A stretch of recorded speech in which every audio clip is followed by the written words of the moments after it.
Tim arkeolog di tempat ini. Ya. Di antaranya apa saja itu?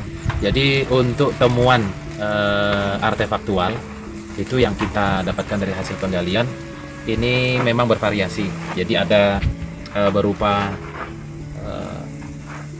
bagian dari struktur, yaitu ada ukel atau bagian dari atap ya kita sebut. Ada ukel, ada beberapa fragmen genteng, terus ada juga temuan porselin atau keramik, tapi jumlahnya sangat sedikit. Lalu ada temuan logam yang tahun 2019 masih kita ikutkan karena masih dalam satu rangkaian kegiatan, yaitu gada, tapi dimensinya sangat kecil, jadi kurang lebih hanya sekitar 15 cm dengan bahan perunggu.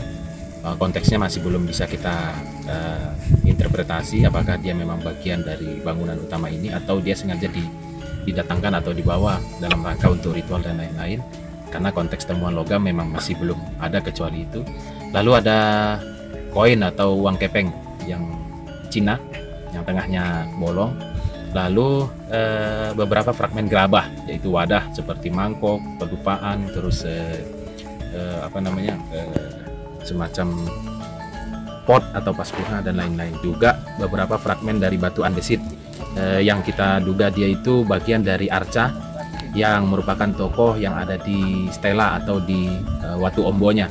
Nah, ini yang masih kita kumpulkan untuk kita interpretasi. Mungkin di minggu ke-5 nanti ekskavasinya kita baru bisa, karena beberapa fragmen batu itu sudah kita klasifikasi berdasarkan temuan reliefnya. Jadi yang kosong atau batuan di sini tengahnya itu kita pisahkan, lalu ada yang relief juga kita pisahkan, nanti interpretasinya kepada tokoh. Nah, apakah dia menjadi satu tokoh, satu kesatuan, atau menjadi tokoh yang lain, nanti kita interpretasikan di minggu ke-5 kurang lebih. Jadi temuan artefaktual yang berhasil kita dapatkan dari hasil ekskavasi kurang lebih ada 5 klasifikasi itu, yaitu bagian dari fragmen dari gerabah, terus fragmen dari batu andesit yang merupakan mungkin penyusun dari arca, lalu ada temuan dari logam berupa uang atau koin dan juga gada itu, lalu ada bagian dari atap atau genteng dan ukal. Jadi itu merupakan salah satu informasi juga yang masih data kita. Lalu yang tidak kalah penting adalah temuan strukturnya, yaitu sudah kita temukan struktur sekeliling candinya, katakanlah seperti itu, yaitu setiap sisi sudah kita temukan di barat, sepertinya mengacu kepada pintu masuk atau tangga dari bangunan utama. Di sisi utara, selatan, dan timur itu sudah menunjukkan susunan batu pinggir. Nah, kalau kita tarik dimensinya kurang lebih 14 kali 14 dengan pola struktur tangga masuk di bagian barat kurang lebih ada 5 meter. Nah, ini membentuk polanya tangga utara selatan atau 2 tangga naik. Nah, ini masih kita pelajari dulu, baik temuan strukturnya maupun temuan artefaktualnya. Kalau dilihat dari kondisinya ini, Ya. Diperkirakan tinggal berapa persen dari struktur aslinya gitu? Oke, kalau dari temuan struktur ya, dari temuan struktur terus terang kami belum bisa mempresentasi, karena data terkait bangunan atau candi di Bere Kahuripan ini aslinya seperti apa kita belum punya data lengkap. Nah, jadi temuan yang berhasil kita ungkap sesuai dengan tujuan ekskavasi saja, yaitu mengungkap dimensi atau ukuran dari struktur bangunan utamanya. Lalu baru nanti kalau sudah selesai ekskavasi ini kita lanjutkan dengan kajian teknis. Itu mungkin nanti kami baru lebih banyak bermain pada pengumpulan data terkait bentuk asli. Walaupun nanti datanya tidak lengkap, maka sesuai dengan data yang didapatkan dari hasil ekskavasi itu menjadi acuan. Jadi tahap selanjutnya yaitu rekonstruksi atau pengembalian kepada bentuk asli itu berdasarkan pengumpulan data pada saat kita melakukan kajian teknis. Jadi saat ini prosentase bangunan yang didapatkan berapa persen kami masih belum bisa menjawab, tapi secara dimensi kita sudah mendapatkan dimensi secara keseluruhan, baik di setiap sisinya, utara, timur, selatan maupun baratnya sudah ketemu semua. Hanya saja ada anomali sebenarnya, yaitu di sisi barat daya. Ya, ini strukturnya agak melambung ke selatan. Nah, ini mungkin nanti akan kami telusuri dulu.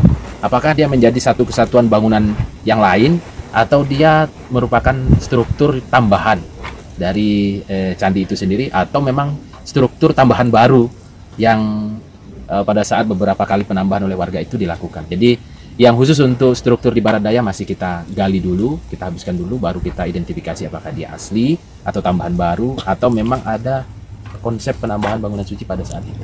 Kalau yang di tengah ada struktur yang dari batu bata, apa ini bagian juga dari? Oke, yang di tengah ya, terutama yang di dekat tangga ini, nah sampai ke membentuk dinding sisi barat, ini untuk sementara kita porsikan dulu sebagai susunan atau tatanan batu yang asli, karena kita melihat dari klasifikasi atau bentuk dari batanya itu merupakan bata yang memang ciri khas dari Majapahitan. Nah, terus pola susunannya itu memang kalau dilihat ada indikasi dia tidak memakai lepa atau spesies semen. Nah, hanya saja yang perlu kami teliti lebih jauh adalah antara bata satu dengan bata lainnya ini space-nya lumayan agak renggang sebenarnya. Nah, yang sebagaimana kita ketahui pada masa atau pada era Majapahit itu kan sistem penyusunan batanya dengan posot atau tidak ada space sama sekali.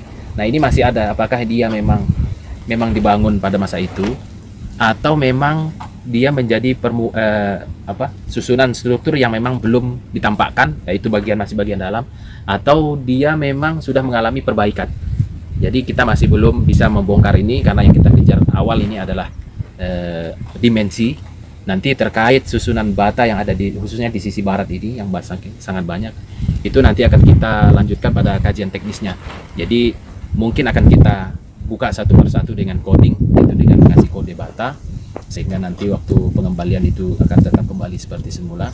Tapi paling tidak dimensi orientasi itu sudah kita dapatkan di kajian ini. Terkait keaslian batanya nanti akan kita lanjutkan